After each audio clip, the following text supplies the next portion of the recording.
Bring me everyone. What do you mean, everyone? Everyone! Board meeting! Welcome to Everyone Racers, a show designed for the world of low-dollar racing and oddball car culture. It doesn't matter what kind of Lemon Champ or Lucky Track Dog league you run. SCCA or NASA, we don't discriminate. as long as you drive it hard and built it yourself. Join us each week for tech discussion, Tips, tricks, As well as news and notes from the world of amateur endurance racing. whether it's on the spot. hella sweet, Or we're lucky enough and Chrissy, I give you just the tip. we're sure you'll giggle a little. and learn even less. Everyone report to the paddock. This is Chris. This is Chrissy. I'm Tim. And I'm Mental, and we are Everyone Racers. Welcome to another Packard episode of our show. Now, we're talking about Neurospicy and the attraction of lemons, but right now it is episode 374, and the Packard 374 was the last V8 produced by the fabled U.S. automaker. Introduced too late to save the company, it was impressive nonetheless. Over-engineered and overbuilt, it had 5-inch bore centers and could be punched out to over 500 cubic inches. When it was equipped with a pair of 4-barrel carbs and a 10-to-1 compression ratio, it made 310 horsepower, making it one of the most powerful V8s in 1956. And of course, we have a link to that because Tim and I both Googled the same thing when we came up with that for the show notes. So if you're not driving around in your Packard Caribbean with all that horsepower on there, which really I think the only person that does that is NSF Racing down in Florida. He's got that. He's got a Packard. America. Does he have a Packard? I didn't think anybody brought a Packard yet. I mean, he had a Nash. No, he has a, no, he like, this is a nice one. He had just got it from an auction when we did the Alaska rally. You showed me pictures. It was gorgeous. And someone needs to bring one to Lemons because we haven't had a Packard yet. oh yes. Really? That's Somebody true. get Mary. It doesn't Mary. What's her name? She does the songs in the Midwest. I can't remember her last name, but I think she works for a Packard museum and somehow There they is brought a an Studebaker. exquisite Yeah. Packard museum. I want to say it's in Ohio. It's supposed to be like really, really nice. Yeah. Oh, I actually know somebody who worked at that museum. Now that I think about it, he's done set building up and light design up at the theater that I work in. Oh, fantastic. Yeah. There you go. So All right, Does he so want to loan us if a you Packard for the have weekend? if you have a Packard, you don't want to come race it, come do a Lemons rally. Come to do a concours de Le Mans. You won't win, but Alan will still love it. So yeah. Great. And we'll move on to what you working on. All right, Chris? I'll start. Who's going to start? Let's let Chris kick it off. Okay, Chris, I'll go. Yes, it's all Sure. you, buddy. I've got now a new stereo in the Boxster. So the original stereo that it came with, it was all a stock when we got it a year ago.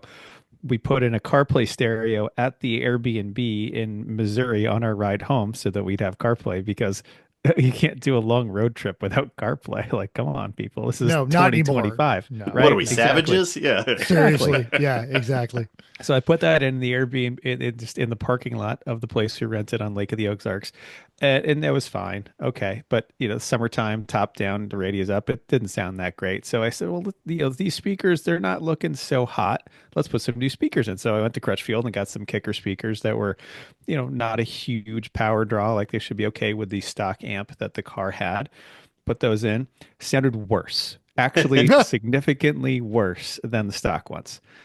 Okay, so now I got to do this right. So I got a 4x75 watt kicker amp, and I also got more speakers for this car has speakers in the dash and then the doors, and then it has 8 little speakers behind the seats. Not 8, 4 little speakers behind the seats. So it is 8 total. But these little speakers are, of course, like a weird size that you can't get anywhere. So I could get 3.5-inch speakers, but that requires cutting and carving and making them fit in the original settings. That took forever. Anyway, it's all in now. It's wired into the stock wires for the stock amp location. And it is loud. Now it goes very loud. It's so loud. Loud enough to scare you. It is loud. Time for some douche jams. Yeah. Well, the problem is it doesn't have any bass because the biggest speakers it has are 5 1/4. It's like, so there's not much. You can't hear douche it up now, which is great because before you couldn't hear things. So it'll be fine with the top down. You can hear it well enough, and it doesn't make terrible farting noises when the speakers can't hit, like the amp can't drive the speakers well enough. Those of you who have had terrible car stereos know what I'm talking about. Exactly. So, basically it's a situation like I get to deal with at stoplights, listening to Ariana Grande. I didn't want to listen to Ariana Grande, but the Kia next to me made sure that I could hear Ariana Grande. Yeah. So that's what Chrissy does at stoplights. We will listen to Ariana. Yeah. Chrissy's making everybody listen to the delicious dish at full volume. No, she's going to listen to Journey, and you're going to like it. Hell yeah. That's what Chris was testing to how loud it was, and I could hear Don't Stop Believing. Yes. From the garage. I was like, guess it works. Good. Yep. Oh. We did some scrapping. I had got those engines from my mom that had been under her workbench for more than 20 years. I took them apart to separate the aluminum blocks from the steel stuff. And some of it I'm actually trying to eBay because, what once was just a complete throwaway, like, oh, this, Honda D16 CRX engine was like, we don't like, these are everywhere. Well, you know what? Now, if you need a block for a D16 A6, kind of hard to find. So I've got a good blocks like that's up on eBay now, and I put a whole bunch of crap on eBay. It really, if you want a D16, you better know somebody in Hong Nor, otherwise forget it. Right. So, that's what I've got this stuff up on eBay, and I also I'm doing an eBay day. I did a whole bunch of eBay days. I put 20 something things up. And back in COVID, post-COVID times, COVID-ish times, my mom decided to clean out her attic, and all of my old Transformers and Mask and Legos, including the monorail and the big pirate ship and all those, like the ones you wanted back then, I had them all, and they were still there and still in good condition and still mostly complete. So I spent a whole lot of time putting them all back together and putting them up on eBay, and I made over $3,000 selling my old toys on eBay back in the day. And I would ship stuff like every day. It was amazing. And here I am blowing all mine up with bottle rockets back in the day. Well, that's the reason my toys, everyone's surprised, or no one is. My toys were still there and in good condition, where Mentals are all scary Barbie. So, right? Yeah, I was the next door neighbor kid in Toy Story. Yeah. Sid. Yeah. So all that stuff's up on eBay and selling well, like my Tyco 9.6V Turbo Hammer RC car that sold for $119. Sold, a bunch of random crap, but it's moving. Yeah, wrong ice maker. Yep, that's gone. Snowboard boots, ignition coils, it's all moving, which is great. And this weekend I did my community service for the our elderly and not very well neighbor next door. Their CRV exhaust kind of fell apart, so I ordered up a new stainless one on the Amazons and spent way longer than I should have installing it, because I didn't do the smart thing, which would have been just cut the pipe after the flange and just weld it together. No, I tried to actually take it apart at the flange and cut off the old bolts, and you know what, I couldn't even drill through them after it was all done. Like they were that bad. So I had this flange that I couldn't bolt up to anything, to the new exhaust that I had there. So I said, all right, I'm not taking the entire rest. I would have to take like the header off, and then more stuff would have broken. So I said, all right, this car has 215,000 miles on it. This is never coming off again, and I'm going to make sure. So because I feel like the reason you tried to unbolt it is because, like, it's the neighbor's car. That's like the better answer, like a right? stock experience, stock appearance. If it had a race car, it would have been welded right from the word go. So that's what I did, is I just took the flanges and I clamped them together and then welded them. So the flanges are just welded together. Dear future Chris, I apologize for my transgressions. But I did it in a way, Tim, that I think I could just cut the seams if I needed to reopen it with an angle grinder. So but believe me, I thought about this. I think, like, man, even if it's not me, some other poor asshole is going to have to deal with this someday. Maybe. Your problem. Gotta go. Right, but not my problem. Whatever. Now they're and what he'll really hate is how good of a welder you were. It's grinding the third blade. Oh. Yeah. So anyway, that was my community service, and then we watched the Eagles win and packing and stuff like that. Yeah, so anyway. I actually sat down to dinner we're recording this on a Monday. Watched the Eagles whoop up on Green Bay was the 70s was the last time they played for a playoff bid. Yeah. Yep. They won. It's all that matters. So I know Rob McElhenney's happy. So that's all I need to know. Yeah. So what else are you doing, Mental, aside from actually watching football from places you have nothing to do with? So yeah, I've been like just general car stuff. I've had to revise my schedule in the Formula V, so it will not be going to the Vintage Auto Racing Association here in a couple of weeks. But I've got a plan for it. It's a lot better of a plan. And then I was working actually on a side project with a couple of local buddies. We had a lot of fun with that one, and we're getting ready to that. And I've been unmentaling the Miata. So I have been pulling the mods off of it and restoring it because I did keep all the stock parts, and everything is going to go back to stock because it is going to go to Carvana this month. A, so I don't have to pay to re-register it, and B, to make way for its replacement, which of course it's not going to be anything smart. So it's a dumb. No, the Miata was the smart choice, and that was so Miata good, was a and very it smart served you choice. so well. And it's been, you haven't been had to worry wonderful. about it. It gets you to work every day. Yep, every and day. It's fine, and Vicky can drive it, and everything works. Oh, and Vicky has not ever and does not want to drive it. Yeah, okay. Well, yeah, and she When- won't. when She the- won't drive the replacement either. When are the listeners going to know what the replacement is? When's the great When I- unveiling? When I have it, when Okay. when I physically have the keys in my hand, I'll tell you guys all off air here in a bit. But don't start yeah, the build thread until you have it. Yeah. Plan. it's built. I'm still adhering to the no projects. Well, this good, is because otherwise it would never go anywhere. So that's exactly. important. Nope, this car will, it'll still get me to work and back. I will look infinitely cooler. I just won't be as comfortable. Alfa Romeo. Oh no, I hope not.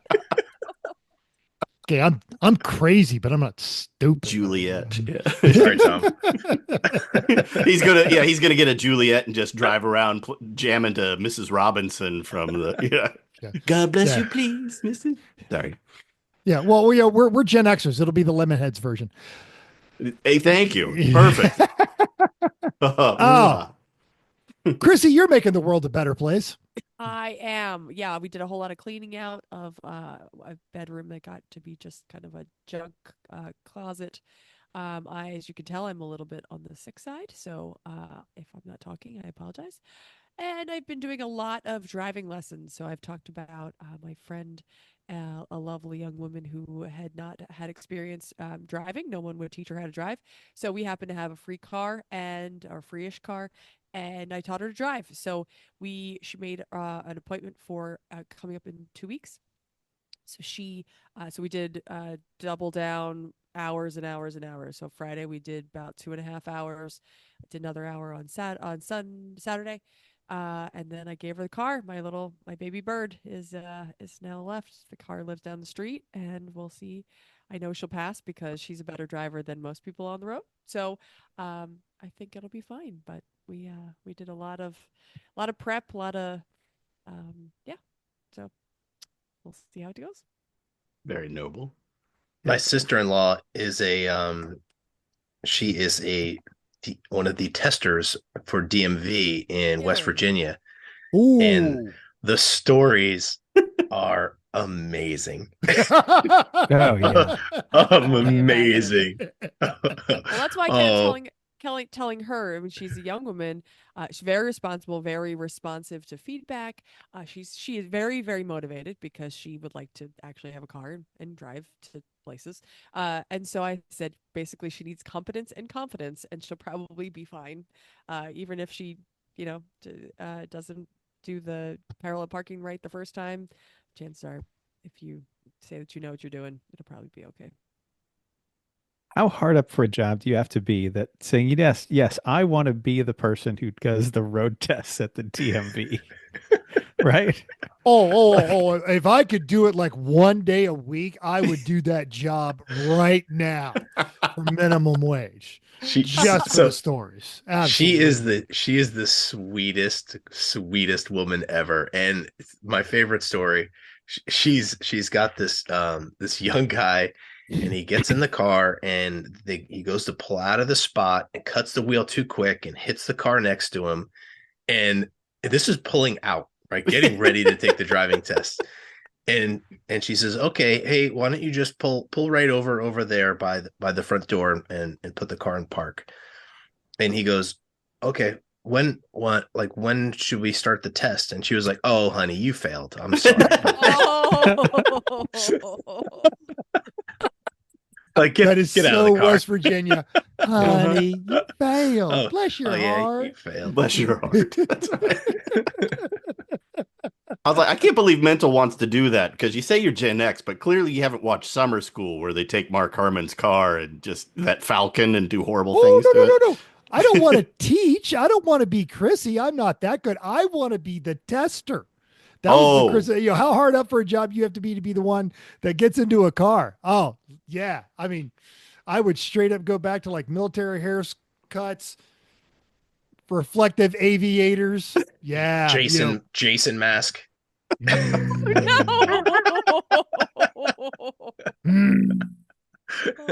don't know. Oh God! You're just gonna write stuff on a clipboard. Does it could be gibberish. I'm still writing. Totally nothing. I'm gonna write and grunt and just audibly roll my eyes the whole time, and at the end to be like, "Hey, you did great. You passed." Right. Literally, this is what we're planning for. We keep making up a story about this angry old man who's going to judge her, and she's like, "I just don't want to be judged." And so yes, he's gonna have a clipboard and he's gonna write stuff down, and she's just gonna get concerned. So nail polish too red.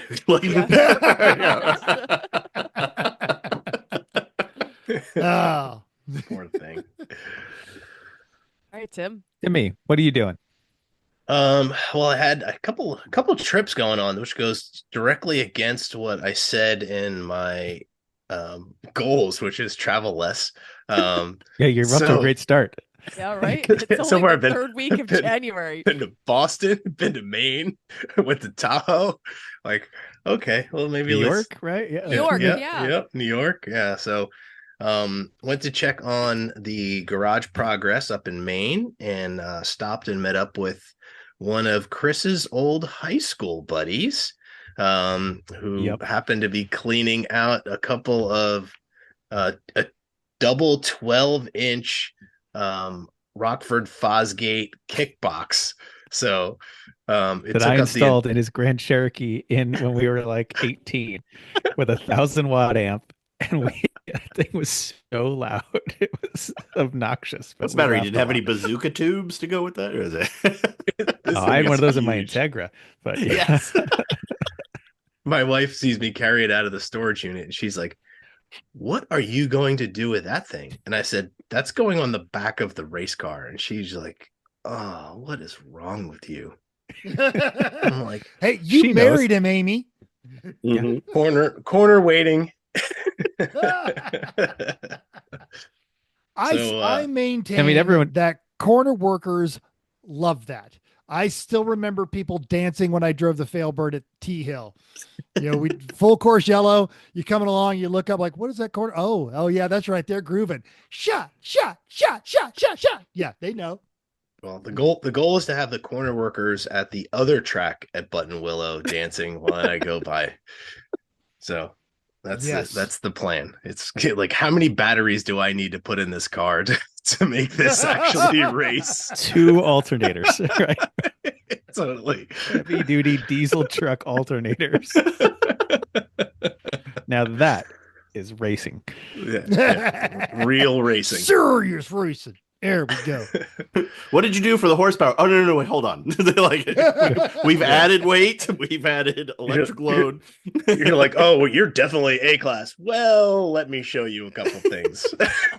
Let me play this Carole King album real quick and see what you think about it now. Because did you say A-class? I couldn't hear you. I thought it was B for beatdown.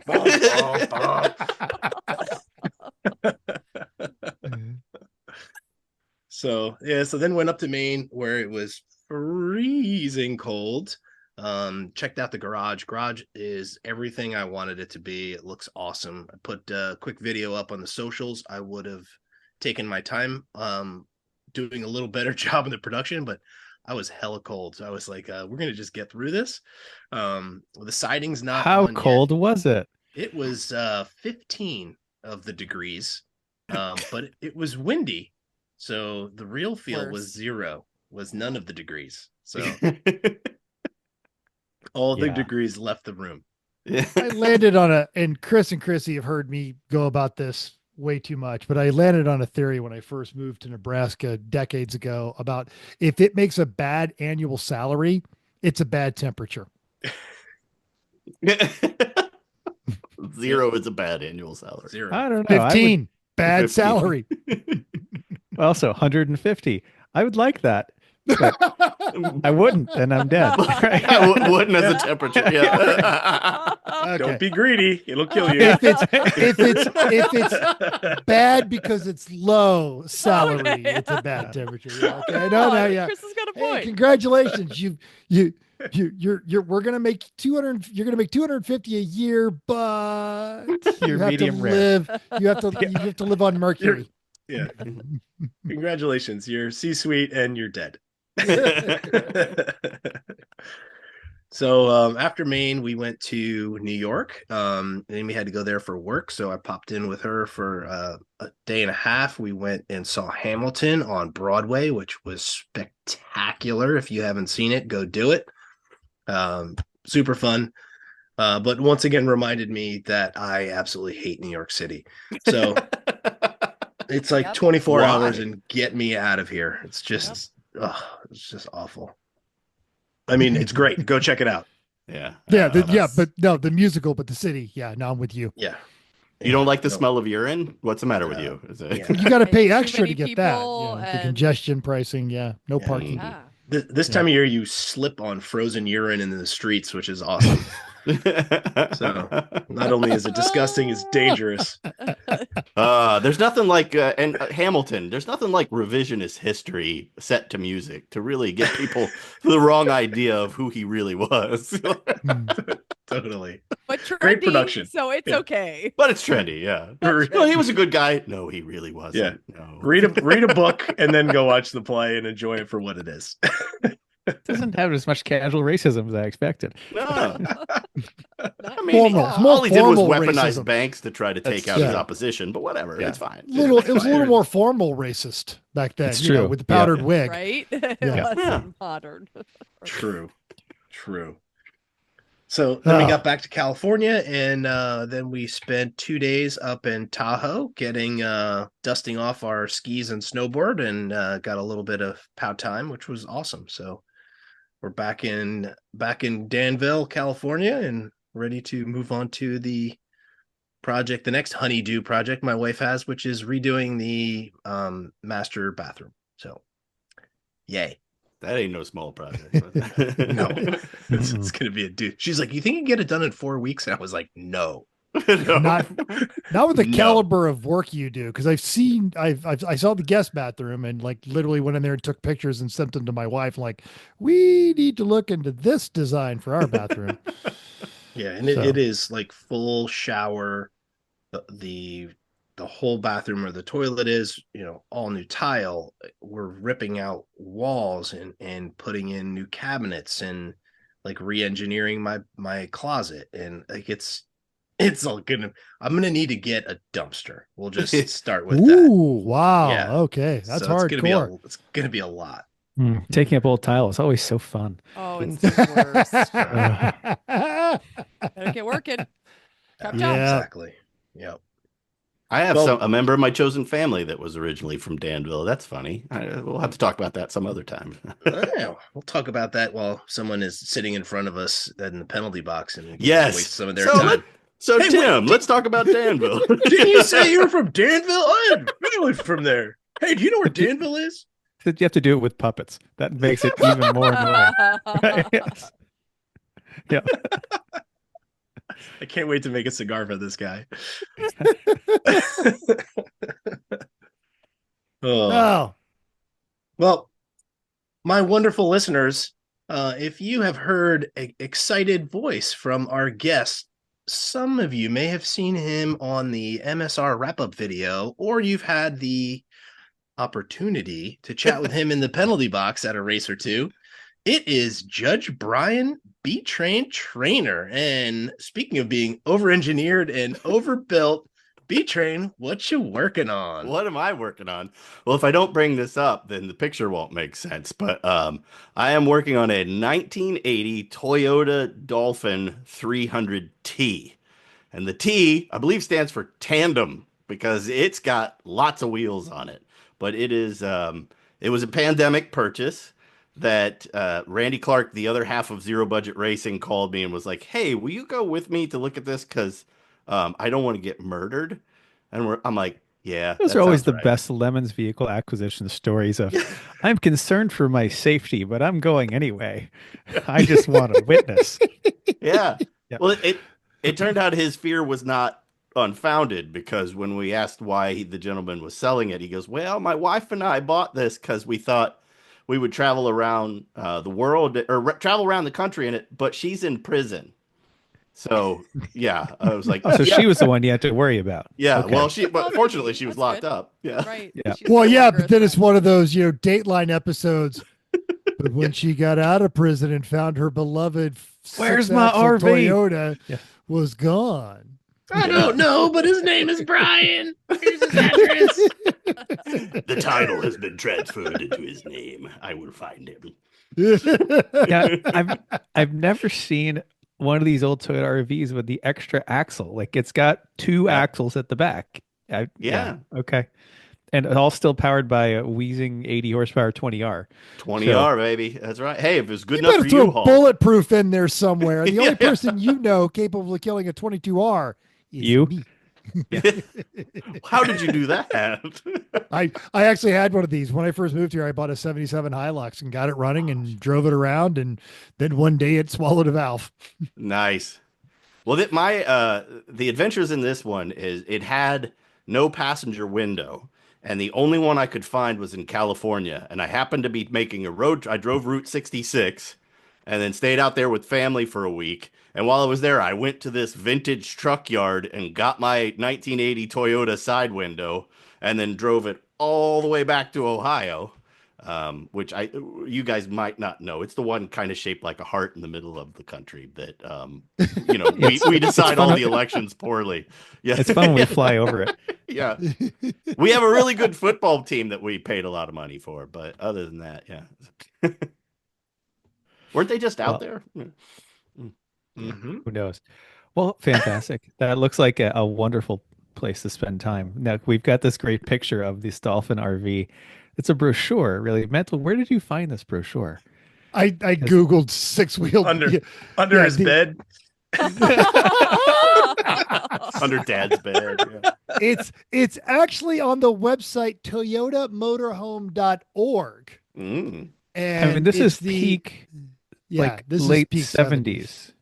Like the shag carpet, the plaid interior, the pants, suit. None of the prints match at all. No, I can smell it from here just looking at the pictures. Yes, You can it smells see like the it smells nicotine like on the ceiling. menthol Yep. and Yeah, They and a little bit of mold. smoking while they're putting it together. Yep. They probably were. It's already of leaking. course they were. It's brand new. Yeah. And but I don't understand the one on the far right here. It's a picture of what appears to be a woman wrapped in a throw rug, standing in a closet, with a very confused look on her face. Beating herself to death with a shower head. She might be. She's mostly not showering. Like she's definitely. I hate this camper. I hate this camper. Right. There's no.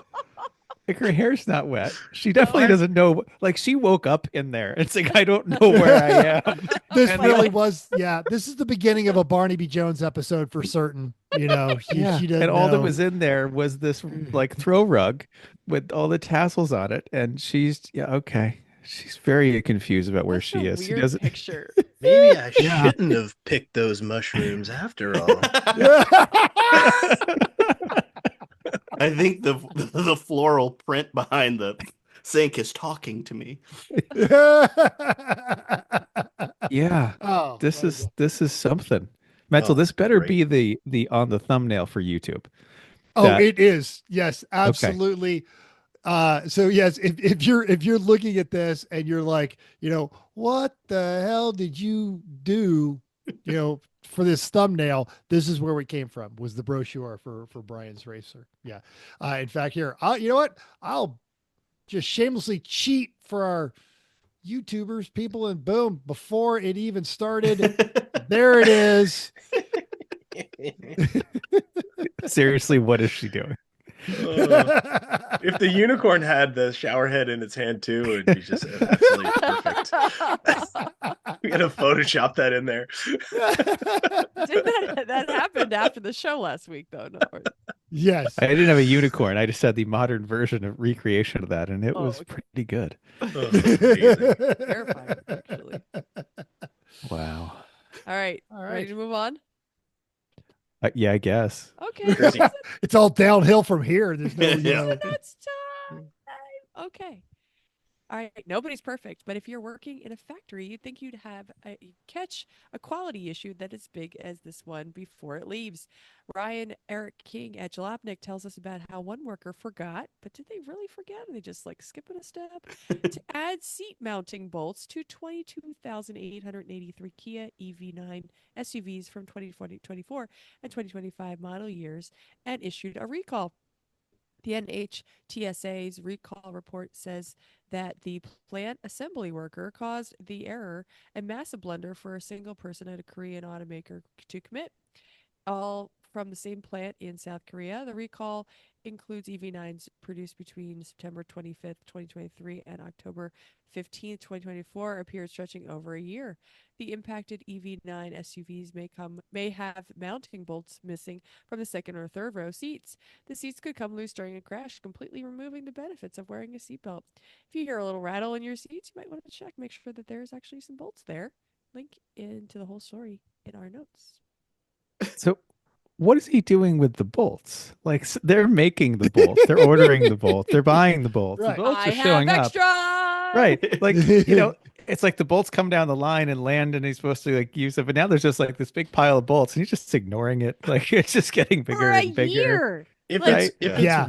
if it's just one bolt, like that is 23,000 bolts. Like, how does no one notice that? Yeah, No. someone in procurement is like, why do we throwing it. have these extra bolts? No, Like, no. Jimmy, why'd that you is- order so many? That's 23,000 cars. At least 2 bolts, if not 4 bolts per. That is 100,000 bolts almost that he's been throwing in the toilet or something. How do you He's even like try to putting them in get his rid of that many lunchbox. bolts? Exactly. How much does a bolt weigh, you think, in grams? Teddy Grams? I like to think this guy was a big fan of the Johnny Cash One Piece at a Time song, but he couldn't get moved to any other station, so he just kept taking. He's like, I'm gonna trade these bolts one day. I'm gonna get a transmission. I'm gonna get... Chris saw him at the scrapyard. He's like, "How much for all these bolts?" $14, sir. Yep. Yeah, about right. Yay! Not worth it. The steel 100,000 prices are bolts. low. Aha. I'm going to be rich. $14. Damn it. Wasted yeah, my life. that's yeah. Oh well. Hey, other ways to waste your life. You've heard those terrible stories about parents leaving kids in the car, but what happens when your car won't let you have your kids back? Now, this happened to someone with a Ford electric SUV that I'm not calling a Mustang because that's just brand dilution. But Road and Track tells us this awful story from Joe Kucinski about someone who got left their 9-month-old got stuck inside a 2021 Mach-E on an 80-degree day. Car was locked and wouldn't open due to what appeared to be a battery failure that left the cabin inaccessible through any conventional means, forcing them to break open the window to save the kid. So they were parked on the street. The propulsive battery showed 25%. So the mom left the car, shut her door, walked around the other side to get the kid out. You know what? The door wouldn't open. It couldn't be unlocked with a fob or the app. So she contacted her partner who came to help, but according to his account, neither he nor AAA nor Ford Side Assistance had any luck in getting the stupid thing open. So they broke the window. What are you going to do? Apparently, the issue was the 12-volt battery, which actuates the accessories. There's no hidden slot for a key, like other cars have. And initially, this was not going to be covered under warranty. But after posting this everywhere on the internet, they decided to cover it. Good idea. Ford Recall. eats children. Recall to be named at a future episode. My Miata has no place for a key. It's got a convertible. You just stick a knife in the top of it. Yeah, and also, you're not hauling a toddler around in it. I'm You're just not saying. doing any of those things. Yeah, the Mercedes and the Cadillac both have one spot that the key, like in the Mercedes, it's the trunk. Like you can unlock the trunk with the key that is in the fob. You pull it out, and there's a spot you can open the trunk. Yeah. That's where the battery is, and then you can jump to the battery to do stuff. I don't remember where the one in the Cadillac is. The AMG had it on the door too. I remember that one. Yep. My Corvette's got one on the trunk right above the license plate. Boop. Pops the rear hatch open. So, yeah. Great. My Chevette all these has ways. like 4 keys. Nice. But when you put it in, okay, it's like in a quarter of the way, jiggle, then in, then jiggle, then twist, then jiggle, and then in, and then then you use the key. Oh, you're describing all of my dance moves. It's And weren't there only like 4 key combinations on Chevettes? Like you could just kind of try any of them and it might work. Yeah. I had an old pickup truck that I called Papa Smurf. That the ignition key of that worked on the door of the Chevette. Yeah, so figure that out. Yep. Good. That's great. All right. Good job, GM. Hey. Yeah. Do you know what the biggest selling roadster on the planet with more than 1.2 million units sold since its 1989 debut? Well, of course. It's the Mazda MX-5 Miata, as listed in the Guinness Book of World Records. And to celebrate the 35th year of production in this tiny titan, Mazda has released 2 limited production models that they announced at the Tokyo Auto Salon, Japan's premier customizing auto show. The first one is the MX-5 12R, and that is tuned by Mazda Spirit Racing, which is the company's racing arm. 2-liter gets model-specific cams, cylinder heads, pistons, and exhaust manifolds, resulting in 10 more horses over the current model, making it the most powerful factory Miata ever. It also gets a special interior, but those 200 limited production units will only be available in Japan. The other one is the 35th anniversary, goes on sale around the world in February, but they're only making 1,000 of those. 6 color options, sport tuned Bilstein dampers, front shower talk brace, asymmetrical conical clutch type LSD, and the dynamic stability control DSC is programmed to give you a little bit more leash than the standard model before it steps in. Now, Japan and the other small markets on that car are going to get the 1.5 liter, making 134 horses, but America is getting 181 horsepower 2-liter. Pricing starts at $29,000, but the manual Grand Prix Grand Touring retractable roof will cost some 38 and change. And I'm going to thank Peter Lyon from Forbes for the details on that one, and also the Jalopnik article on the MX-12R. Hot off the press. Article yesterday. They are going to release in America 196 horsepower limited edition version of this as well, which will be the most powerful Mazda Miata ever produced. Ooh. Oh. And we're getting it in America, not just the 200 in Japan? America. Yeah. Hell yeah. But they're only going to make Nice. 5 of them. Automatic. Yes. In silver. But because a lot of Miata limited editions have come with accessories, like the 10th anniversary came with those watches and some other stuff. This one comes with a matching hair dryer, so it'll be perfect. Just exactly what we need. Yes. Ooh, All right. Well, if you don't want to pay $30,000 for an HPDE car, Brian, what could they do? Oh, well, they could go to racingjunk.com because there is this great deal for an HPDE car. It helps, saying them in the right order is nice. As a daily driver, or rip out the Auto Power 4-point roll bar, put in a proper roll cage in this thing, and race that mofo. Mods include Bilstein adjustable coilovers, cheaty, heavy-duty anti-sway bars, front and rear, cheaty, Danon front strut brace, also cheaty, cold air induction, and Dynan tuning chip, which is not budget exempt. Aluminum flywheel, Heyman camber plates, adjustable rear trailing arms, OS Geiken limited slip differential. Okay, it's hella cheaty. Also comes with a complete set of track tires and mounted on Inky racing rims. Long tube exhaust headers, 15%, supercharger pulley, polyurethane suspension bushings. It's got everything. You want to guess what it doesn't have? That's right, pictures. Probably because they spent all their money on upgrades to the car and couldn't afford the pennies. I'm talking pennies, people, to get the pro membership. So you can avoid what they have done. So you can add gobs and gobs of pictures, videos, and all the other things to make people want to buy your vehicle. And I don't know, do you have a valid code for them, Mr. Moderator Man? No. Yep. So, yeah, but just it's like they're always running a 50% off thing. It's $25. You spent more at Applebee's and you've gotten less. You get access to ads early, all of that other kind of stuff. It's a great deal. Just do some You're joy less scrolling. likely to be disappointed with this than at Applebee's, because Applebee's you're pretty much guaranteed disappointment. So Yes, exactly. Yeah. That's and in their tagline. Everything on everything on Racing Junk is guaranteed not to make you angry at old people or young people. It's, joy scrolling. Do some joy scrolling. Check out racingjunk.com. And buy this car, for God's sakes. It's It's a great $3,500. deal. It really is. It's Great in price. Miami. Where is So it? Where it's in Miami. Yeah. Yeah. So it's got, it'll have like the outside of the bolts will have rust on them, but the car itself will be rust free. Nice. Worth it. Totally. Hey, since we're talking about racing junk, and Chris had his eBay auctions, I do have a very special item in my garage that if anyone's listening and has a use for, can I just pimp it? I'm not selling it.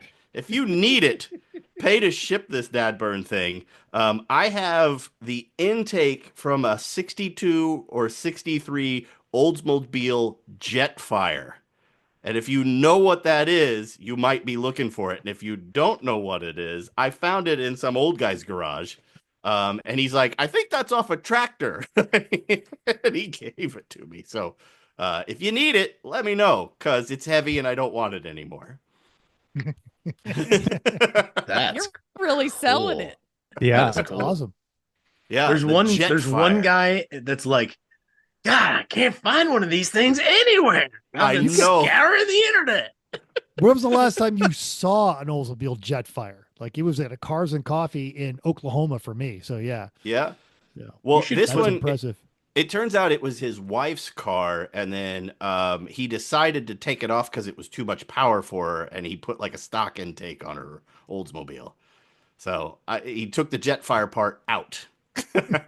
You should submit it to Bring a Trailer for like $40,000. Just the application would be hysterical. I can retire for half the year. It's going to be great.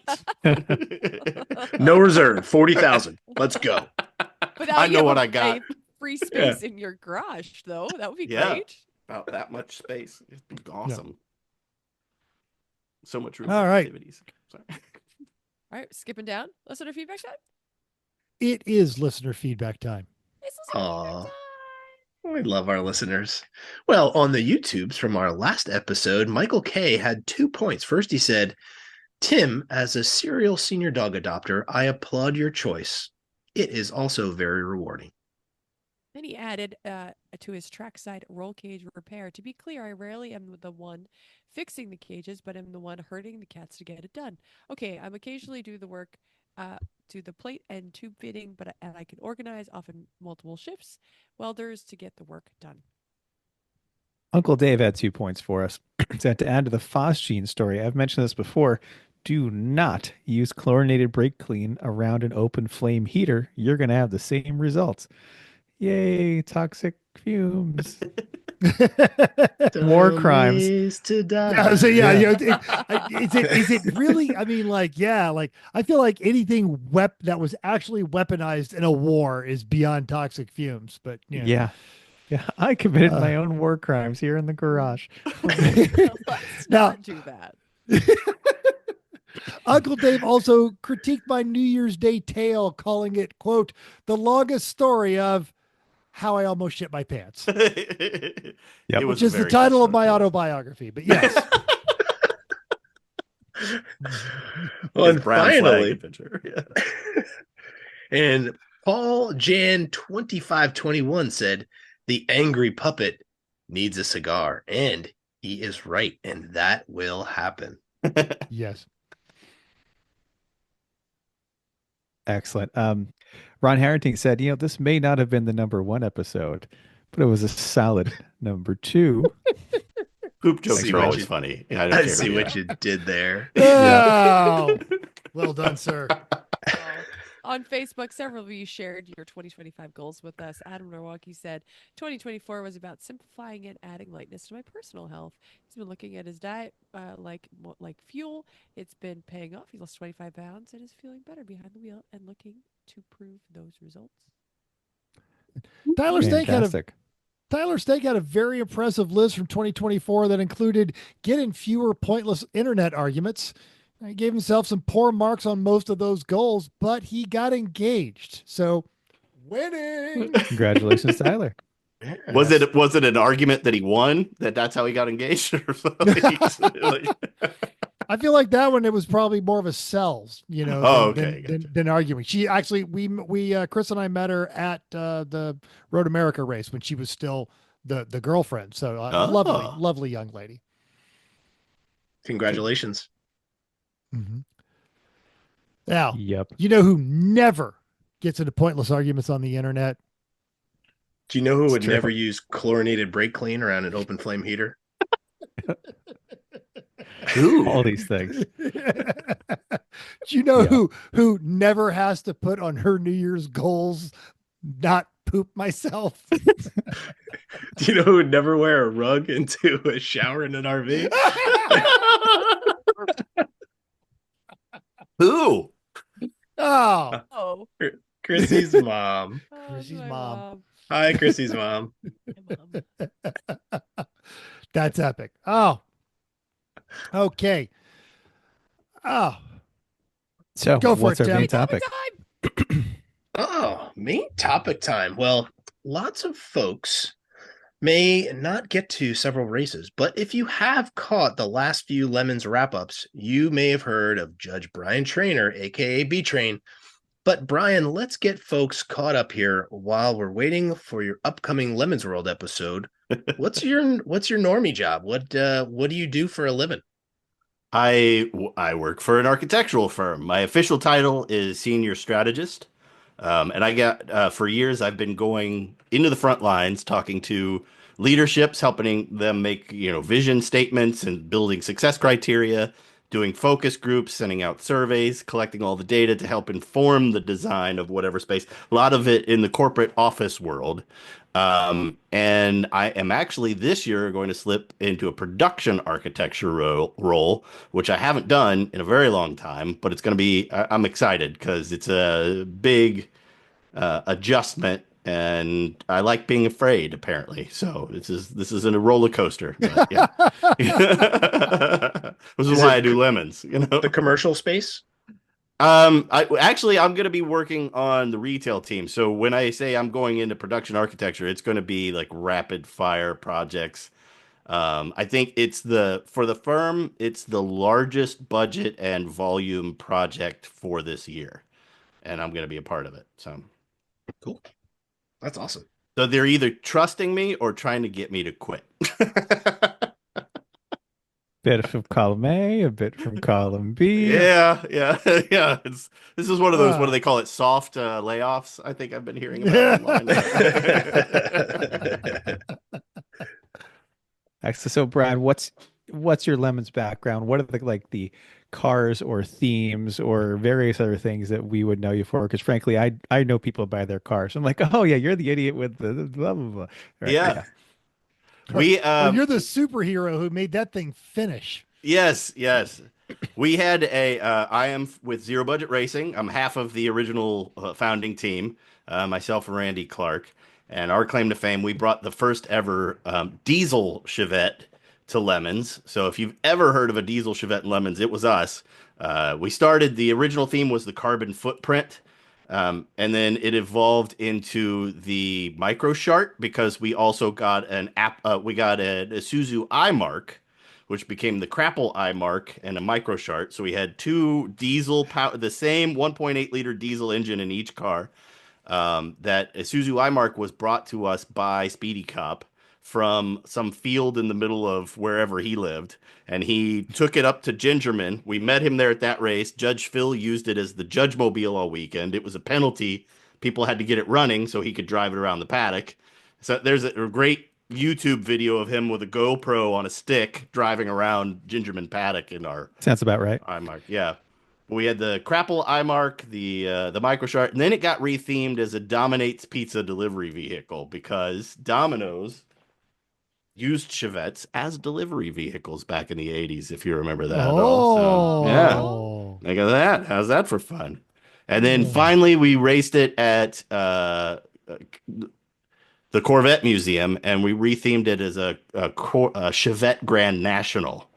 Because the Corvette Grand National was pretty well, and boy, we were, I think we were largely responsible for the sinkhole that happened because we drove it by, we actually, I think, parked it in the parking lot that weekend on our way to Barber with it. But yeah, anyway, loved that car. And then also I had the first ever Chrysler Cordoba, which we eventually for the 10th anniversary race themed as a slab. So a team from Ohio had the first slab and we put all the Houston teams on notice. And I let them know that at the Houston race and they booed me and I was loving it. So I was like, feed me with your anger. And then you came back to get your revenge. Yes. That's right. Now I will judge you all. Exactly. So sorry, that was a lot of car stuff, but yeah, we did have an Acura. That was the other thing. We had the only Acura Integra that was not. I don't know if they put it in B, but at the time I think they were putting all Acura Integras in A, and we were the first one to argue our way down because it was a 4-door automatic with the 1.8 liter engine. So it was just like the grandma version of an Acura Integra. So, and it was Dracula themed, so we called it Dracula. So. Chris has got some parts of that on eBay if you need them. I'm good. You can have the whole car if you want. All right, let's talk about you and judging. How'd you get started? When did you get started? How'd you get into all that? Yeah, our last race with the Chevette, we won the heroic fix because if you can ever go back and find that story, it was a tragedy in so many ways, but it kind of took the flavor out of Randy for racing for a while, and then the pandemic hit, so we hadn't been in it for a minute. And Eric Rude reached out. It's like, hey, haven't seen you and Randy in a while. Do you want to come down and judge? And Randy couldn't go, but I could. So in 2023 at the Corvette Museum, that was my first race, and I got to. I was mentored by Judge Shelley and Judge Kim, and it was fantastic. Kimiko. It was a lot of fun. So I learned a lot, and then I think my second race was with Mr. Burr, and I learned even more. I learned what to do and what not to do. There was a great theme at that race. I'm trying to remember who it was. It was a Muppet thing. Yeah, there were these guys. They were really loud, and they were old too, weren't they? Yeah, they were. It was pretty great. Yeah. I think that was the first time I met Three Pedal Mafia. I know it was, and I was very excited. And then, yeah. And then tragically disappointed. By half of the... Wait, what are their names again from the Muppets? The Statler and Waldorf. Statler and Waldorf. There it goes. Yeah. It was a great theme. What do you call the drivers of Three Pedal Mafia when Mental opens up the stint? What? In last place. Wait, what do you call them? Sorry. Pedestrians. Yes. I don't think there's a race where, that was the second race where I've seen Mental as a driver where he had some sort of incident on track, and so you were self-flagellating there a little bit. It was pretty. Oh, terrible. yes, that one was painful.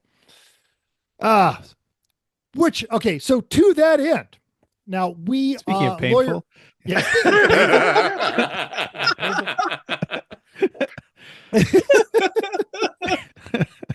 We're going to do the lawyer ball disclaimer here because none of us are any form of medical or psychological professional. We are not offering any form of diagnosis or treatment. We're just going to talk about our experiences. And I will say that I learned a new term, and it is called neurospicy. And the interweb tells me it's neurospeak or interweb speak for neurodivergence, which is a combination of neurodivergent and spicy. It suggests that neurodivergent brains are distinctive or flavorful, and I like it.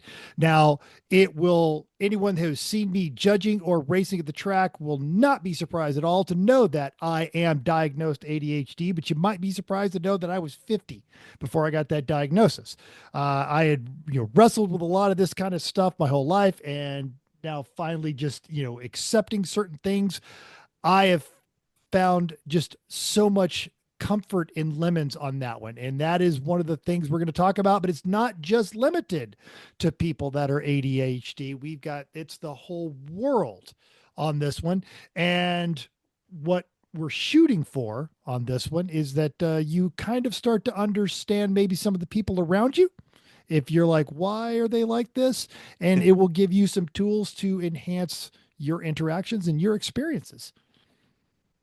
Well said. Yeah, so we're going to use some terms. We're going to misuse some other terms, and we'll probably make up 4 or 5 because I get paid by the word. It may very well trigger some of you, so please listen with caution and know that we're here to be curious, and all intents are good, and pure. Not curious, not judgmental. No pun intended. But you are judgmental.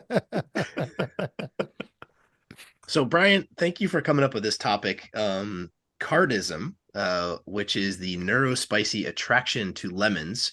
And it's the Urban Dictionary defines it as a religion that worships Cardi B, but we're not talking about that at all. We're talking more about us, how most of us are on the spectrum in some sort of way, whether it be socially awkward or, trying to make sure all of the labels are facing out on the spice rack. What? Or alphabetical. So, yeah. It's, so we all have our own things that we get through. And I think one of the things for me that I love about the Lemons community is that you can go around the paddock and talk to people and meet every single type of person and personality and everything there. It's such a unique group of folks, and I encourage you to go around and do that. And I think after talking about this, it and looking back at it, I'm like, oh, okay, well, that makes a little more sense now. Yeah. Yeah. It's really good to be open to those kind of things. So I wanted to find a definition, and the Cleveland Clinic had a description, but not a definition of neurodivergence. And it was neurodivergent is a non-medical term that describes people whose brains develop or work differently for some reason. This means the person has different strengths and struggles from those whose brains develop or work more typically.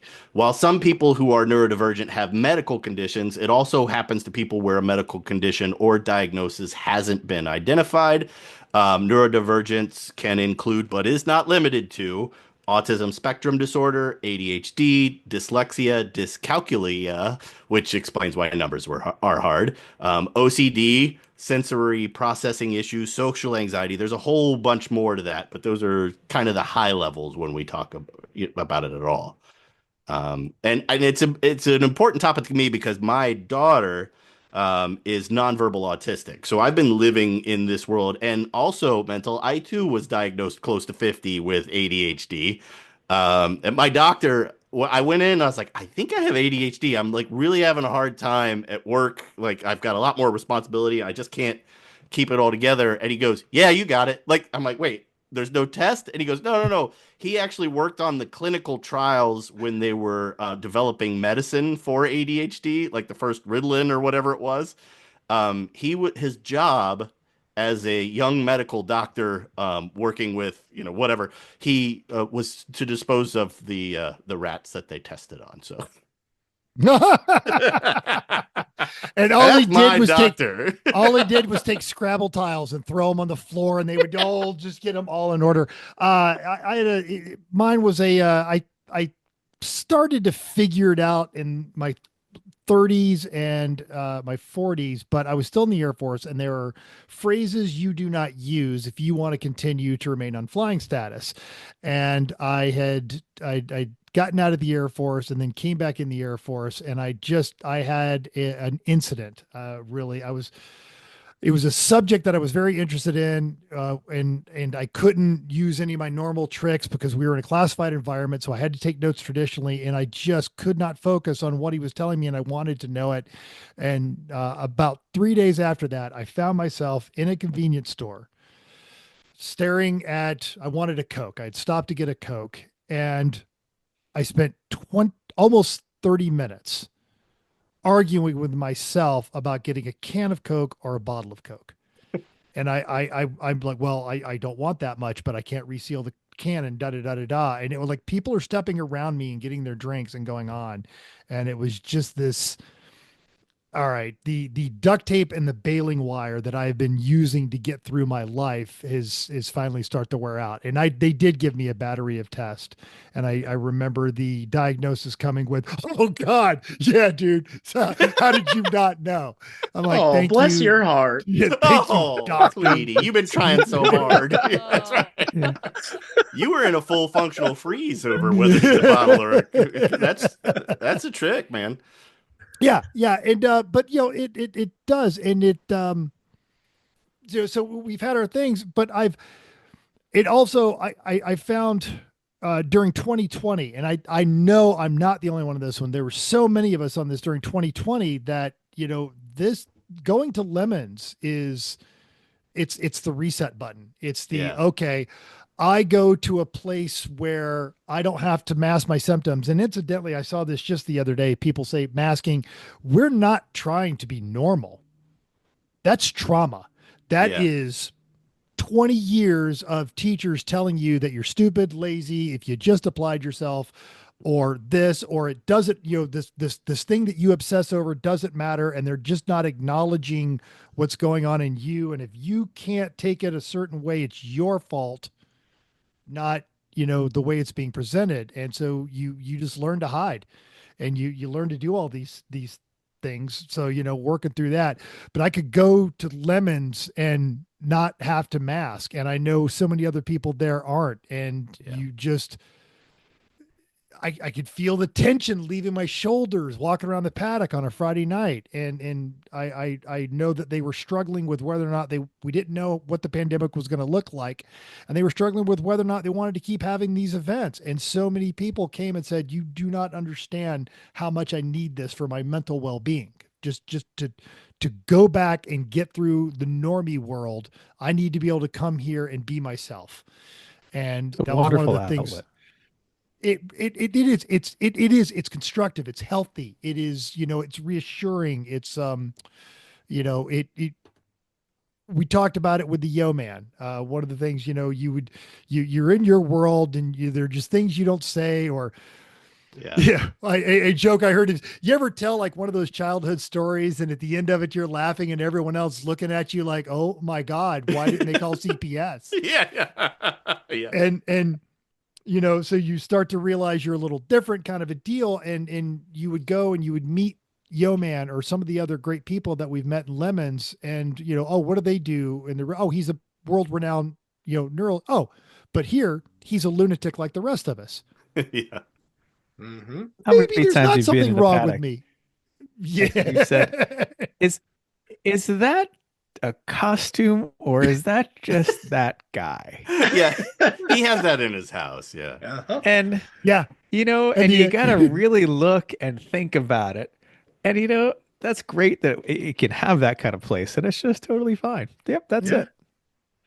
Yeah, I don't think I've seen Neil Losey not in a costume. So I just presume he's walking around the vineyard that way, or at the radio station.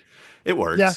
Either in a dog costume or 70s drug dealer. Yeah. Or not, I'm sorry, 80s Miami Vice drug dealer. Probably both.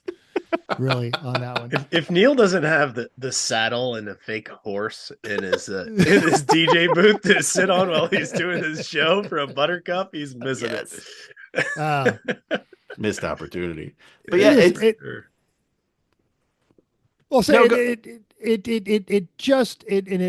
you go back to the world, and I've told the story about the kids at New Hampshire a couple of years ago, and the one he had such a look of joy in his face. And he goes, "Man, at work I'm the weirdo, and here I am middle of the road, man. This is fantastic."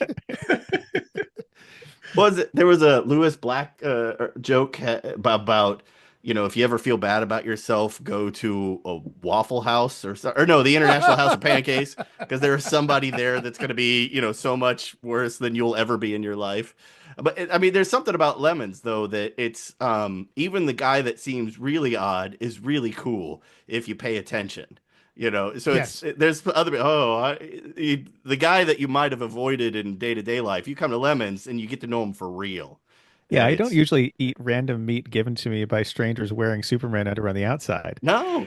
On a day-to-day basis. That's usually that's a red flag. But yeah, somebody walks up and said, and the way he presents it as well. But at a Lemons paddock, there's a line. He's one, Yep. He's one of my favorites. For It's sure. like who doesn't want to go and paddock next to Spank or Sasha? Absolutely. It's just amazing. It's like I want to hang out next to that guy. That guy's hysterical. I had a good wombo combo. Soggy had brought the what is the 2012, is that the number of the Simca? I forget the model number, and he's gonna lose his mind when I get it wrong, but he had the second Simca at pit race and we couldn't get it running, and Sasha was there and he was on rollerblades because he didn't have a car, so he was just rollerblading. So we were trying to get the timing right on the car. We're dragging it with a truck while Sasha is just holding on with his rollerblades, adjusting the timing until the car would start. And it was just like, this is so surreal, but also kind of right. And I hope nobody sees us. Nothing in that story surprised me in any way, shape, or form at all. No one was a gasp. And more often than not, you're thinking they're probably going to get that running. It'll probably work. And I love some of the absolute creative solutions on that. Where else are you going to find a twin motorcycle engine Ford Tempo and all of the wonder that comes out of this? And it's we've made the jokes about normal life is kind of boring, so I'm going to make a problem and then I have to solve that problem, and it keeps. But the other thing, the obsessive knowledge about one particular subject. And I will sit there with a drink in my hand and listen to, all of the differences from the 78 Fairmont compared to the 79 Fairmont. And I do find that interesting. And when, somebody tries to do that at work, they're like, "Oh, you're weird, but let me tell you about Michael Jordan's basketball stats." Go away. But and so the person that memorized all the obscure details about this particular car or this particular engine, they find an audience that is not judging them, but is actually like, "Man, that's really impressive." And then later on, their joy is they get a text message, "Hey, I'm looking at this car, but you mentioned something about this thing." And, yes, avoid that, but do this, and look here. And there's a stamping under this casing. And I talked to Bob, who was the engineer on there one time. And after he told me to get off his lawn, he told me that this is what they did to this. And we run across this all the time, and it's perfectly, it's not just normal there. It's celebrated. Yes. Yep. If you've ever been on the fence about a Lemons race because you were worried you'd be a weirdo, please come and meet the rest of us. I was like, "Do you want to know a lot about Chevettes? Because I can go on." And does anybody want to know about that? Not really. But if you know, there's know the three other batting stats people, and you're going to meet two of them. So. Exactly. Yes. Yes. That's exactly right. Yes. On that one. So, now to that end, we've all judged and we've been on there, and it's something that we've talked about is and if you're at the track or someone's irritating you, or I distinctly remember one time I'm coming back from the bathroom and one of the other drivers said, "Hey, the team in such and such car, you better teach them how to drive." And I literally looked at him like, right now, because I was worried that and he's angry about something and he's crossing his arms. He's like, you just better teach them. And okay, I've done driving instruction, but they're on the track now, and I'm gonna go back over here and do the thing Lemons is paying me to do.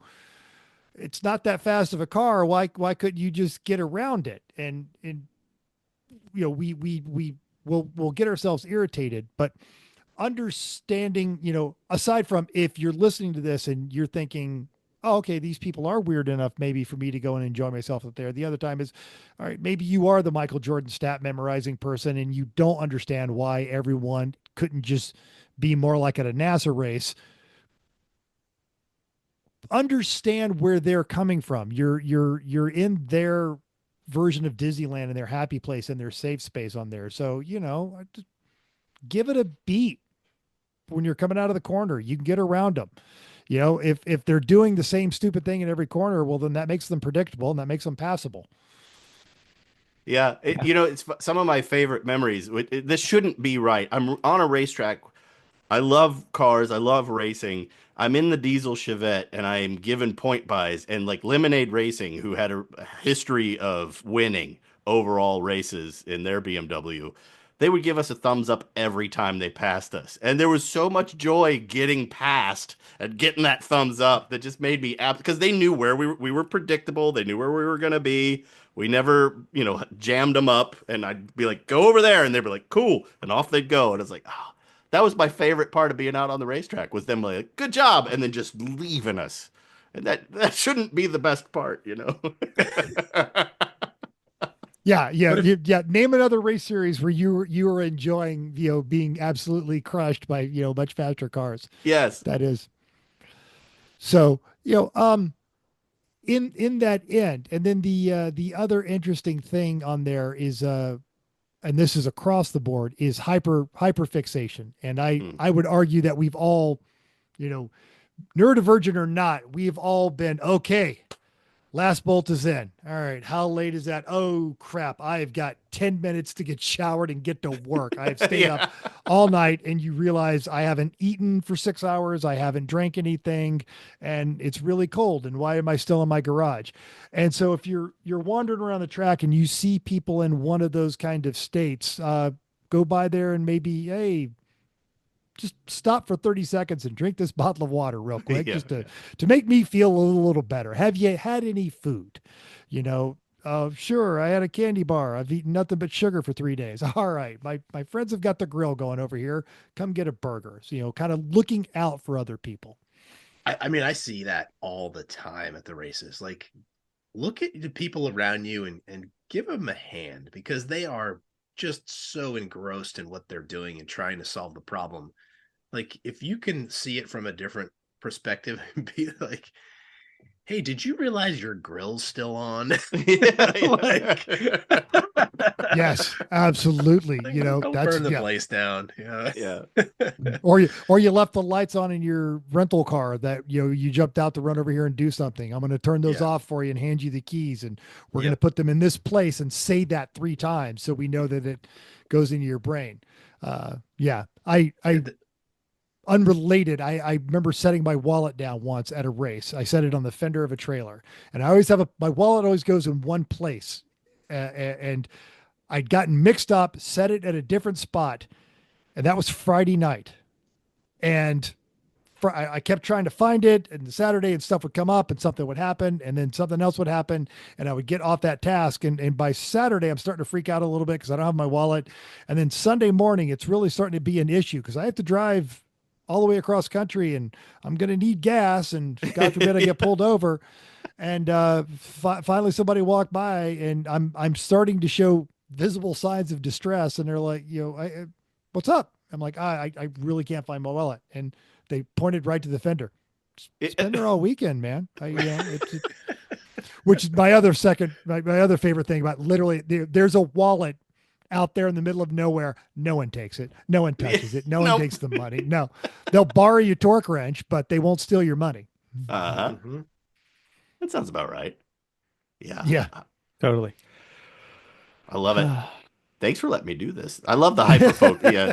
This, I looked it up today. I was curious because there's an official term called monotropism, which is just another way of saying hyperfixation, but fancy. I don't know. I guess monotropism.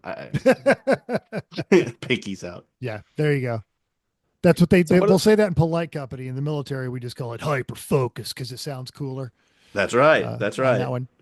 As your tactitools, so you can use words like that. Well, I can tell you this: if somebody shows up and has a numbers are hard problem, the paper that they're going to have to write on dyscalculia is going to be extensive. Yes. So I want 100-word essay on dyscalculia, and titled "Numbers Are Hard." Right? You've got to write it on the hood of your car. Oh my gosh, Tim! I can't wait to judge with you. I haven't judged though I haven't judged with mental or with Chris. No, sorry. Yeah. You're missing your chance because on that one. I only do like 2 a year, so it's rare. But yeah, and this year we're all busy in one of them. So, yep. Fair enough. Doing some other dumb project that we're all obsessed over, and I've built. I can't wait to hear all about it at work. Or speaking of being on the spectrum, there's a whole limo full of us. I'm an excellent driver. Absolutely. We're going to have a limo full tooling around northern Arizona, southern Nevada here in March. It's going to be fantastic on that one. What could go wrong? But I'll throw this out there because I find myself almost always relaxed. In fact, the bad times that I've had on a track are when I'm trying to be aggressive instead of just enjoying the peace of that I find in the chaos. I try to explain it to non-racers as you're playing chess with someone who's probably smarter and better than you. Now multiply that times 80. Because you're playing chess with every single one of them, and every single one of them are playing chess with somebody else, and also the board's moving the entire time, and I love it. That was actually my job when I was in the military. It was constant input. There was nothing static about the situation, and you had to predict what was happening in order to make the next correct call. And I was good at it, and I was even better when it got too much for everybody else. And I don't know if I'm the only one, but I love the noise. I love hearing the cars. Now I'm getting older, and the best times are the noise and the challenge and the visual and auditory sensations in a very comfortable chair in a race car. The Mazda 3 is just you can run that thing for hours and not be exhausted on those. But I'm eager to try the new seat in the Failbird because the last one, it was kind of hard to be comfortable in that one. I think they took grandma's rocker and just cut the legs off of it and put padding on it. The thing was horrible. But you talk about, though, being better in the chaos. That's actually a subset of neurodivergence is the need for urgency. And so like when things are normal, you get bored. And there's no dopamine rush. So when you get to the chaos, because that's me too. Like I think I was born to be a firefighter and I just never did it. You know what I mean? When things go nuts, that's when I'm focused and I know what to do. But when things are normal, I get overwhelmed by what am I going to have for lunch today? Like I've literally been crippled for hours because I couldn't decide what to eat.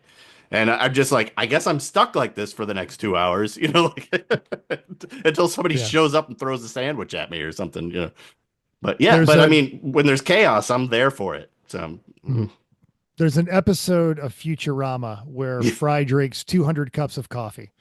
And and they keep a count going in the lower screen, and he keeps going there, and at the end of it, he's just getting worse and worse and worse, and finally he hits the 200th cup of coffee, and time slows down, and he becomes Neo in the Matrix, and he's just moving it around at normal pace while everyone else is just not going anywhere at all. I feel like that sometimes. Actually, those are my happiest times. I actively seek that experience on a racetrack. Nice. The other thing, the infamous joke about if everybody gets it, the joke was too obvious, but if one person gets it, it was the perfect joke. But how many times have you brought up a film or a TV show or a song that you knew in your normie world and everyone's like, never heard of that one, and you bring it up at Lemons and someone goes, oh yeah, and it had that guy who was on the Rockford Files, and they did this and this in the second episode. And Sajeev is posting things recently about the show Hammer. It was a detective, and it was a throwaway TV show that they put up to go against the Cosby Show, and it had like 6 viewers, and I was absolutely one of them.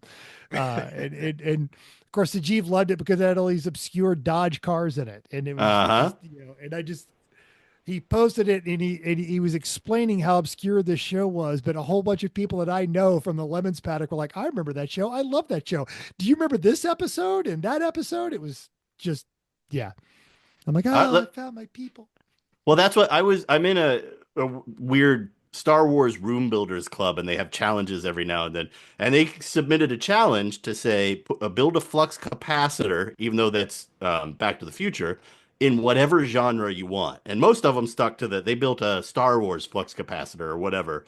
But I did one from an obscure TV show that only had 1 season, and the one guy that got it I was like so delighted that one guy got it, and it was The Adventures of Brisco County Jr. Mental knows this. Of course he does. Campbell, come on, man. That was fantastic. What a great show. I knew Lemons is for me. These are my people. I guarantee there are people listening to this right now going, oh yeah, dude, Bruce Campbell. It was, 100%. It's basically Ash, except he was a sheriff in the Old West. Yeah. He was a bounty hunter. That's right. A little bit MacGyver kind of a deal. Yeah, it was fantastic. Mm-hmm. Yeah, I made my flux capacitors made out of the orb rods from the show because there was a science fiction element to it. Yeah, it worked out for me. And we lost Chris. Chris is just like, like I'm too drunk to taste this chicken. I wish. Not the New Year's show. Oh, that was a fun one.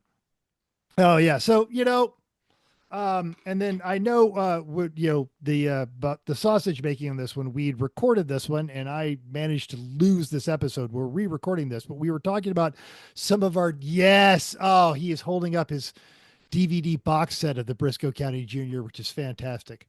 I was going to guess Firefly if you didn't go that way. I was on the fence there, but I decided to go Brisco because in my brain, there was a whole narrative where the professor from Brisco County Jr. ran into Doc Brown in the 1800s because there was only like a 10-year gap. Back. Yeah, exactly. Yeah, so because the train went off the thing, but he had to rebuild the flux capacitor. What if the professor helped him build it? And I'm like, so there was a whole story that nobody cared about but me,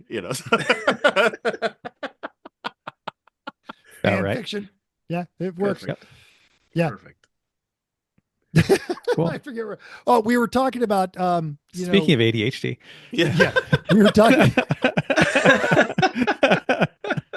There was we were talking about judging and our different experiences of people coming into not just the angry, I had the line, but the story I told the one lady that came in and she like stops the car in the penalty box and she is visibly distressed. You can see the eyes are just the size of, dollars or silver dollars through the helmet. And it was, okay, I'm going to come over here and get 2 bottles of water. We're going to crack these open. Go ahead, take the helmet off. You're fine. We're just going to chill here for a little bit and talk about what's going on out there, and it's a lot of cars. It's a lot of cars. It's a lot of cars coming at me, and you know, I don't want to hold up anybody's race, and I'm going to be really worried. I'm screwing everybody up. I'm screwing everybody up, and they were racing in the mirror, which is never a good idea. And then they end up taking, you know, 4 wheels off, and we just come and had a talk about, you know, well, why don't you go on back out? I don't want to go back out there. Well, I'm not going to tell you to do it, but I'm saying go out there. Remember, you paid the same amount as everybody else, and just go out there and drive the race, and don't make any swift changes, and people will find a way around you. And their teammate caught me at the end of that race and said, you know, they were almost going to quit, but they went back out there and relaxed and had a good time, and then they opened up on Sunday. And I want to thank you for, you know, talking them back into it. Yeah, that's the right way. I saw Tim do that at a race once where, and I don't know that he was doing it intentionally, but I saw the racer come in and I could see on their face that they were really freaked out. And Tim was just like, "Hi, my name's Tim. What's your name?" And they were like, "Oh, well," you know." But it was one of those things where that also worked to really the guys who come in that are mad. He would do that to them, and they would immediately like, "What?" You know. So they had to calm down. They didn't have a choice. But it was a really good tactic for that person because I walked over. I was like, "Hey, man, are you okay?" "Oh no, man, I don't know. I don't want to get back in the car. I don't want to get back in the car. I want to get out right now." I was like, "Go ahead and get out, but you know, take some time. Come back, talk to us when you're ready." You know, and it was one of those that you never know what somebody's mental state is if that's ever happened before, like your thing. There were so many cars. Yeah, it's overwhelming. I think whenever I get back in a car, I spend like 4 or 5 laps just letting everybody pass me to figure out what the heck is going on and who's gonna, you know, who's gonna dive bomb and what. So I was like, who do I avoid? Who can I follow? Where is it safe? And then once I get comfortable, it's hammer down. But I've done it before, you know. So Well, and to Mental's point before, where he talked about the chess game, right? Like I like to play poker, right? And one of the things that I like about poker is like trying to read people, right? So trying to figure out what, like, all right, well, what's this guy or gal got on, you know, in their cards, and try to figure that out. And I feel the same way when you're out on the racetrack, and you can't say, oh, well, that car's fast, because that car was fast, but now their second driver's in, and that car's now slow and erratic, right? So you're constantly like processing information and trying to make decisions as to where do I need to place my car, and trying to like work on your racecraft, right? So I think that is one of the things I really enjoy about being out on the track.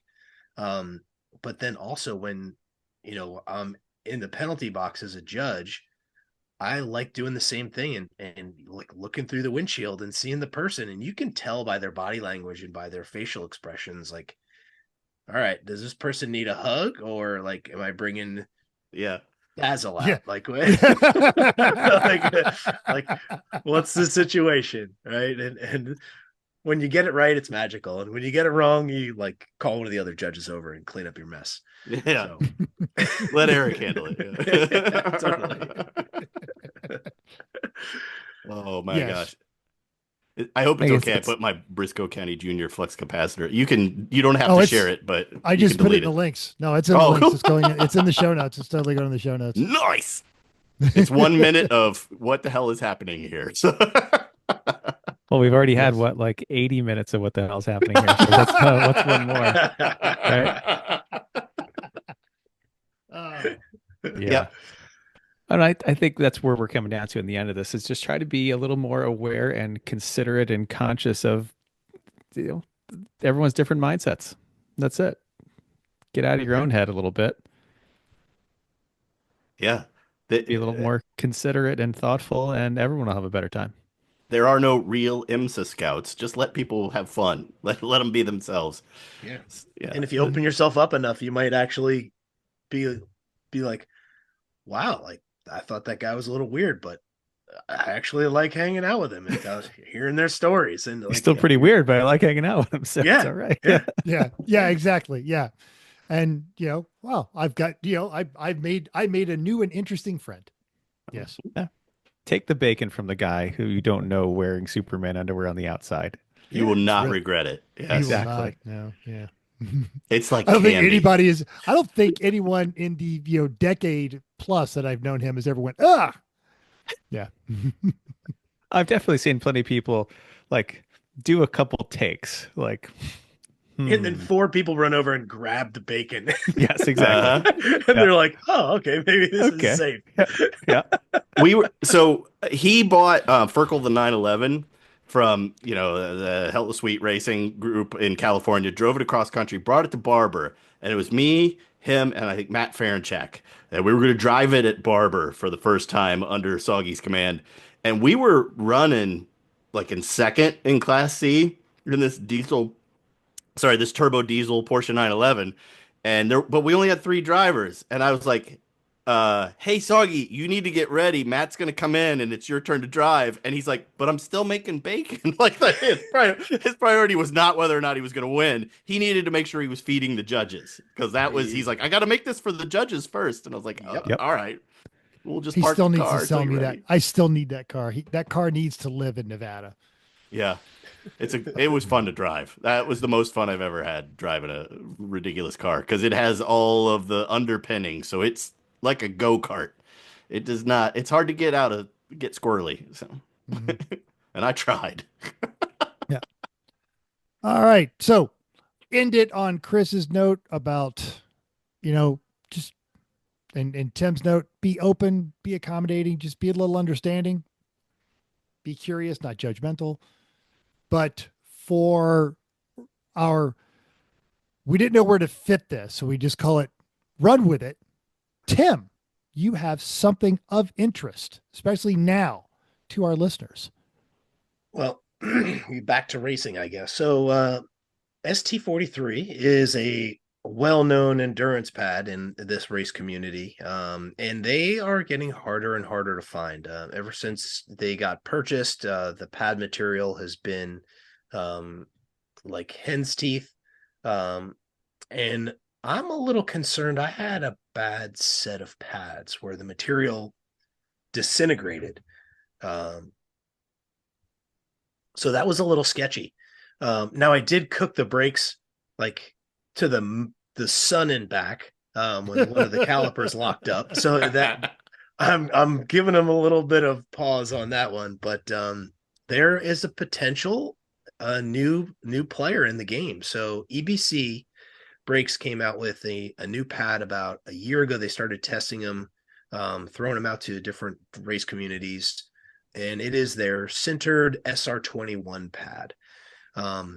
I've checked it out on a couple forums, a Mustang forum and a few other endurance forums, and they're getting good reviews. They're saying that really good initial bite. You don't have to bed these pads in, which is great for what we're doing, because most of our cars aren't street legal to be able to do that. And they're really good on heavy cars. So the guy that was doing this was in a new Mustang, 4,000 pound curb weight, and he said the pads lasted a whole weekend. Really good initial bite, like almost too grabby. Had to be a little careful and kind of changed the way he approached things. And it's definitely not a progressive type of feel. So if that's something you're used to, it will take a little bit of getting used to. The biggest concern I have with this pad is that they're hard to find and they don't make them in everything yet. So you're going to have to look and see if you're in a Corvette, for example, you can find the pads, BMWs, a lot of your performance cars. But I think anything with Brembo calipers or AP calipers or anything like that, Willwoods even, those are the ones you're going to get them from looking at their inventories. But correct. The Mazda Speed 3 or the Integra Type R, like we're running, nope. Or the 5 van. Who knew? Why don't they make centered calipers for a Mazda minivan? I don't know. But, I have a dodgy van. Why is there no cat? Right. But the good thing is the price point. If you can get them for your vehicle, the price point is right there. It's like the fronts for a C5, C6 Corvette are $300 for a set of front pads, which is about in the same ballpark as what I was paying for the ST43. So it's not something crazy. And if they're going to be as good, it might be a good backup pad if you can't get your ST43s. Cool. Cool. You guys care about brakes? It's one of, Brakes- it's one of brakes the, are for one of quitters. the only things I care about, actually. I see where you're coming from, I will 'cause- get Slow out you of the down. car. Yeah. Yeah, there was a time when, oh man, it's been like 6 races. We should probably check those brakes because we had to use them twice last race. But, yeah, nowadays, yeah, Jerry Ringel and the Skinny Coyote guys, they've got the 6 piston upgrades on their Miata, and the pads that they are running. I always get the car at the end of the day, and yeah, Road America, I was not running the end of the day, and I told Josh, was the new guy on the team, I'm like, before he even got in the car, before the green flag had even dropped, I'm like, when you get in the car at the end of the day, you're not going to have any brakes, and there's not going to be any tires either. And he kind of chuckled, and then he like called into the radio, "There's no brakes left. What did I just tell you?" Yeah. They're all used up. So yeah, something that you can start moderating a little bit better. That is a fantastic idea. But buy them now, right? Because they're going to get back ordered quick. Yes, and that was the thing. Whatever you that buy them. yeah, the Rebestos folks said, don't even think about trying to order them in the summer. Like, order them now, stockpile a couple sets, because once summer comes, like, they're going to all the race teams, and probably not your solstice. So there's that. Although Solstice won the runoff, so yeah, in the touring Yeah, it car on this did. one. Yeah, it did. Road America. Yes. Really? Yes. Yeah, Tim sent us a video on one of our chats of at Road America, the touring car 3 BMWs, V6 Mustangs, 350Zs, and 1 single Pontiac Solstice, which proceeds to gap the field. Took him to the lunch buffet at Gapplebee's by 10 seconds by the end of the race. And that confirmed that A, that was a wonderful car, and B, that every Nissan VQ engine is the worst sounding engine ever in the history of anything. Yeah, 18 minutes of pure ear pain. Oh, God. God, yeah. I was watching that sitting in the hot tub, and I kept like twitching to think it was somebody doing a second gear pull from the 4-way stop sign near my house, which there was some guy that worked mid-shift. He used to love to do that. But we're not going to talk about horrible Nissan engines. Nope. We're going to talk about our next episode. We've got some really interesting schedule conflicts going up. So unfortunately, you're going to have to deal with me. But before you say no, I am also bringing back Brian Trainer. He is coming, and he is going to be bringing with him competitors and judges Shelly McKenna and Randy Bish. It is going to be an awesome, awesome show. And what we're going to talk about is all the mistakes rookies make besides the technical stuff. So all of the unheard of mistakes that people make at races that we've seen and observed, besides not reading the stupid rule book, which is literally written like a coloring book. So what we have seen, and as is our motto on this show, mistakes we have made, and help you make a well-informed bad decision. So is this the dude, don't do that shit episode? It is now. It is, yes, yeah. The whole episode of, dude, don't do that shit. Yeah, that's a good one. Yeah. All right. We've got links to Brian's Instagram. I don't think he remembers the password, but there's pictures of him on it. We've got a link to his Brisco County Junior Flux Capacitor, all the news and notes we talked about. Thank you, everyone. Sorry, Chrissy had to duck out early. Please give her our best. Feel better, Chrissy. All right. We'll all be talking on there. Brian, I'll see you next week. Anything else, guys?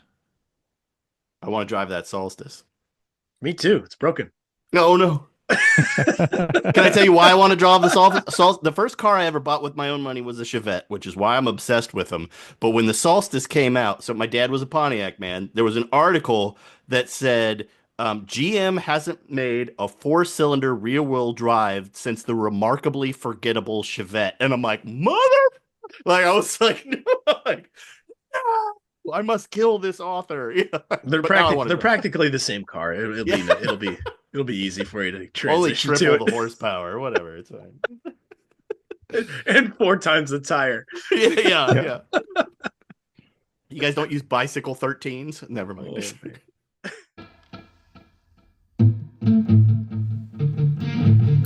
Thanks for downloading us. We hope you enjoyed this week's edition of Everyone Racers. We also hope you will join us in the world of driving, racing, and building, because everyone can be a racer, even you. If you enjoyed this podcast, subscribe. It's totally free. Then go to iTunes and give us a 5-star rating. Even if you hated us, give us 5 stars and tell us why. If you have any questions or show ideas, drop us a comment on our Facebook page, Everyone Racers, or email us at everyone.racers@gmail.com. You can still text us at 484-243-0455. Find us on Instagram at everyone.racers, YouTube and Facebook under Everyone Racers, or even Reddit at /E1R. Thanks again, and until next week, keep the shiny side up. Unless there is no shiny side, then just keep those wheels down.